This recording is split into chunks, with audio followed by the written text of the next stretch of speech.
Hi students, in this video we shall discuss about double circulation from the lesson Body Fluids and Circulation. The circulatory system is responsible for the transportation of nutrients and gases like oxygen for the body and metabolic waste products away from the body.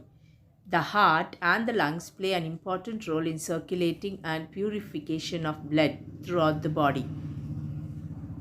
You know, children, in animals, there are two types of circulatory systems, that is, open circulatory system and closed circulatory system. The majority of mammals, including humans, use a double circulatory system. The closed circulatory system is further classified into two based on the number of times blood circulation takes place. The types of closed circulatory system are single circulation and double circulation.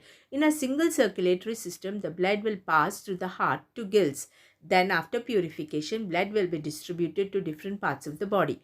Only one cardiac cycle is completed, hence the name single circulation. For example, single circulation is mainly seen in birds, fish, reptiles, etc.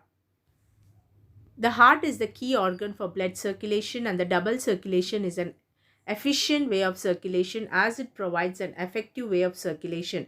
The main difference is that the blood flows in two different ways, one for oxygenated blood and the other for deoxygenated blood, hence the name double circulation. The majority of mammals, including humans, utilize a double circulatory system. You know, children, who discovered this circulation of blood? William Harvey, an English physician, discovered the true nature of the circulation of the blood and the function of the heart as a pump. The movement of the blood in an organism is divided into two parts, systemic circulation and pulmonary circulation. The pulmonary circulation involves the movement of deoxygenated blood from the right ventricle to the pulmonary artery, which then carries blood to the lungs for oxygenation. From the lungs, the oxygenated blood is carried by the pulmonary veins into the left atrium. Clear, children? So, during pulmonary circulation, the deoxygenated blood is made to move from right ventricle to the pulmonary artery, which then carries blood to the lungs for oxygenation. Hence, in double circulation, the blood has to pass alternately through the lungs and the tissues. In systemic circulation, there is movement of oxygenated blood from the left ventricle of the heart to the aorta. It is then carried by the blood through a network of arteries, arterioles and capillaries to the tissues.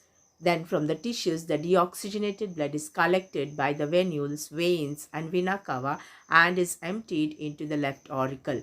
Clear, children? During systemic circulation, the movement of oxygenated blood takes from the left ventricle of the heart to the aorta. It is then carried by the blood through a network of capillaries, arteries to the tissues, and then from the tissues to the left auricle. So what is the significance of double circulation, children? The separation of oxygenated and deoxygenated blood allows a more efficient supply of oxygen to the body. Therefore, this circulation ensures that the body always has a dedicated supply of oxygen, and also it improves body efficiency. This is also one of the reasons why mammals can maintain their body temperature. Clear, children? I hope you have understood the concept of double circulation. See you in the next video. Thank you.